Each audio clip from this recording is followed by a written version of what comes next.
Nah, kami itu punya mimpi gitu, punya cita-cita ya, punya iradah, keinginan lah, mudah-mudahan dimudahkan Allah, membangun lembaga pendidikan yang murah, syukur-syukur nanti bisa gratis. Amin.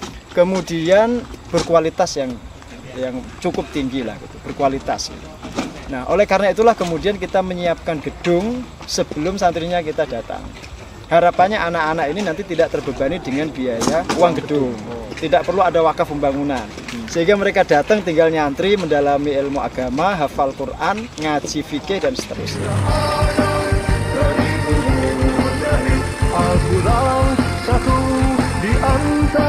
Assalamualaikum warahmatullahi wabarakatuh.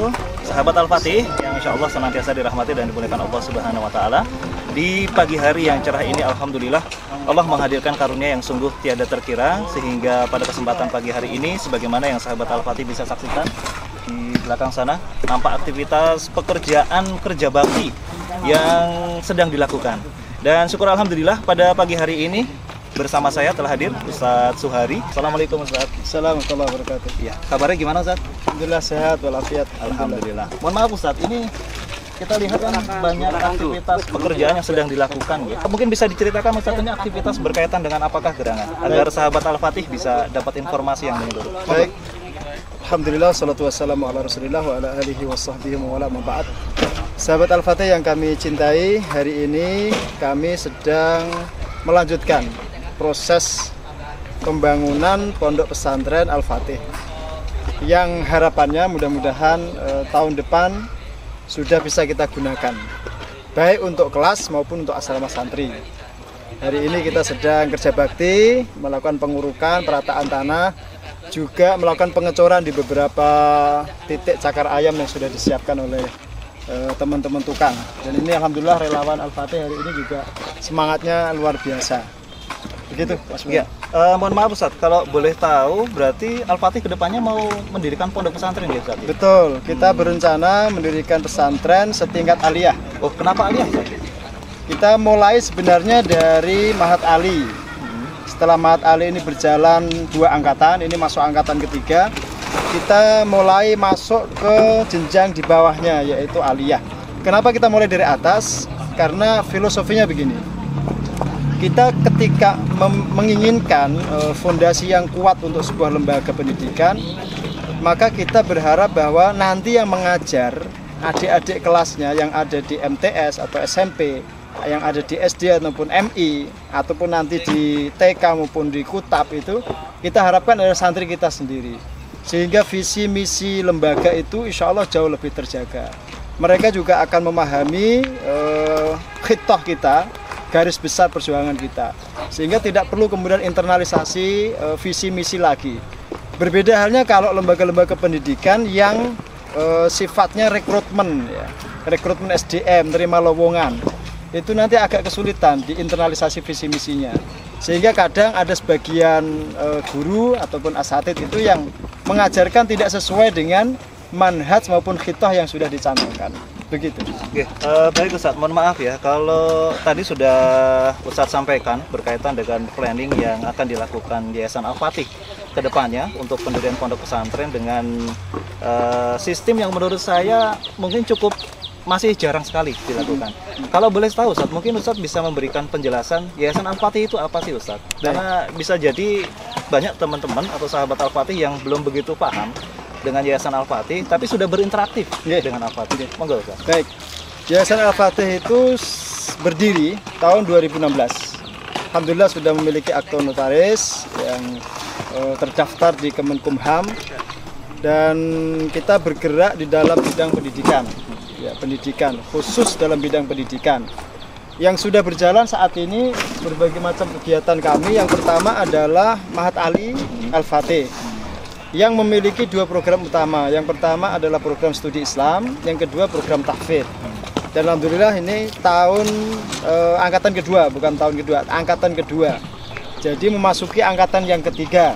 Ini yang pertama. Yang kedua, kita menyelenggarakan berbagai macam majelis taklim di masjid kami yang ada di belakang kita. Berbagai macam kegiatan taklim baik pekanan maupun bulanan ataupun kajian khusus untuk para muslimah, termasuk juga untuk warga sekitar.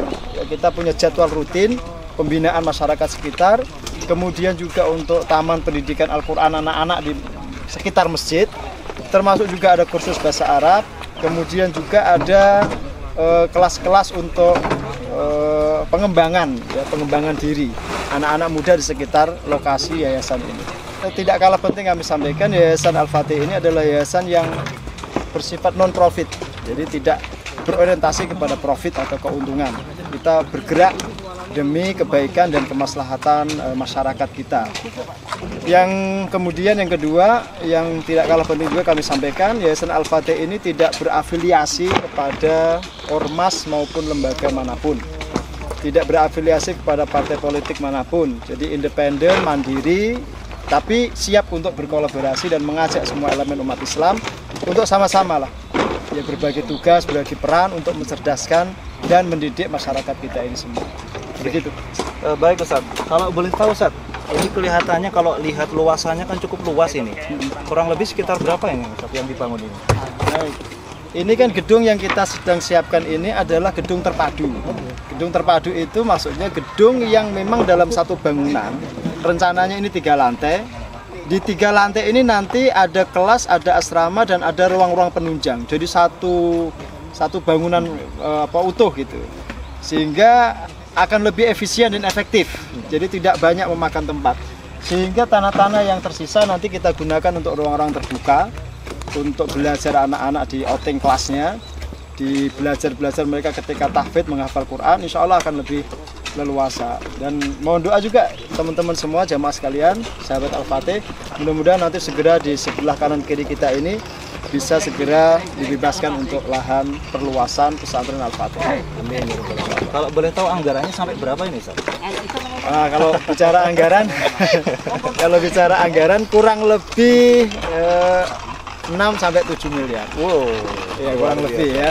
6 sampai 7 miliar. Tapi bismillah lah. Dengan izin Allah, dengan pertolongan Allah, dengan kita memohon pertolongan pada Allah Subhanahu wa taala. Juga insya Allah dengan peran aktif kaum muslimin ya dimanapun berada dari berbagai lapisan masyarakat, dan alhamdulillah sampai hari ini donasi, infak, sedekah, wakaf itu alhamdulillah terus mengalir ya sedikit demi sedikit. Mudah-mudahan nanti segera bisa selesai lah. Harapannya seperti itu, dan sekaligus juga kami meminta doa ya dari para jamaah semua, wabil khusus doa dari para masyayikh, para guru-guru kami, pernah kami nyantri di lembaga-lembaga yang pernah kami singgahi untuk belajar. Mudah-mudahan Allah SWT memberikan keberkahan, memberikan pertolongan, maunah, memberikan berbagai macam kemudahan dalam proses pembangunan pesantren ini. Begitu. Baik, terima kasih Ustadz untuk informasi yang telah disampaikan. Satu hal Ustadz, mungkin ada pesan-pesan yang lebih khusus lagi kepada sahabat Al-Fatih agar bisa berkontribusi. Karena biar bagaimanapun saya melihat anggaran yang wow 6 sampai 7 ember kalau kata saya bilang. 7 miliar ini kan cukup besar sekali ya. Mungkin teman-teman dari jamaah sahabat Al-Fatih ada yang ingin berpartisipasi kira-kira dalam bentuk atau hal seperti apa yang dimungkinkan untuk dilakukan. Mungkin sebelum saya menjawab pertanyaan itu, mungkin perlu kami sampaikan juga ya alasan filosofis. Kenapa kita bangun gedung pesantren yang sifatnya terpadu, kelas asrama menjadi satu. Bahkan sebelum santri yang mukim itu datang, ada satu hal yang sering kami sampaikan ke majelis asatidzah itu, bahwa lembaga-lembaga pendidikan yang mahal, berkualitas bagus itu sudah banyak. Orang pengen masukkan anaknya di lembaga pendidikan yang berkualitas tinggi, tapi terkendala di biaya. Itu sudah banyak. Tentu hanya kalangan menengah ke atas yang bisa masuk ke situ. Yang kedua, lembaga yang standar kualitasnya menengah ke bawah, yang kurang berkualitas dengan biaya yang sangat murah itu juga sangat banyak. Nah, kami itu punya mimpi gitu, punya cita-cita ya, punya iradah, keinginan lah, mudah-mudahan dimudahkan Allah, membangun lembaga pendidikan yang murah, syukur-syukur nanti bisa gratis, amin. Kemudian berkualitas yang cukup tinggi lah, gitu, berkualitas. Gitu. Nah, oleh karena itulah kemudian kita menyiapkan gedung sebelum santrinya kita datang. Harapannya anak-anak ini nanti tidak terbebani dengan biaya uang gedung, tidak perlu ada wakaf pembangunan. Sehingga mereka datang tinggal nyantri, mendalami ilmu agama, hafal Quran, ngaji fikih dan seterusnya. Nah ini kayaknya harapan kita. Kayaknya juga sebagian tempat terbalik gitu kan. Mohon maaf ya. Jadi santrinya dulu datang, ada uang pembangunan, uang gedung, baru gedung didirikan begitu ya. Enggak, kalau konsep kami tidak. Jadi memang ini upaya mujahadahan ya, upaya untuk bersungguh-sungguh dari pengurus yayasan termasuk melibatkan masyarakat untuk memberikan solusi gitu. Solusi pendidikan yang berkualitas tapi terjangkau. Nah, ini adalah terobosannya. Ini salah satu strateginya. Jadi bangun gedung dulu sebelum santrinya datang. Meskipun santri yang kalong sudah sekian banyak ya sudah ada. Tapi santri yang mukim memang kita siapkan gedungnya dulu. Harapannya nanti mereka ke sini itu tinggal fokus belajar, tafakuh fiddin. Sudah, ngaji dan ngaji. Itu harapan kita. Sehingga jamaah sekalian tadi menyinggung masalah besarnya anggaran. Bismillah, insya Allah kita optimis, berharap pada Allah Subhanahu Wa Taala diberikan kemudahan. Amin. 7 miliar itu kalau ukuran orang biasa memang besar ya.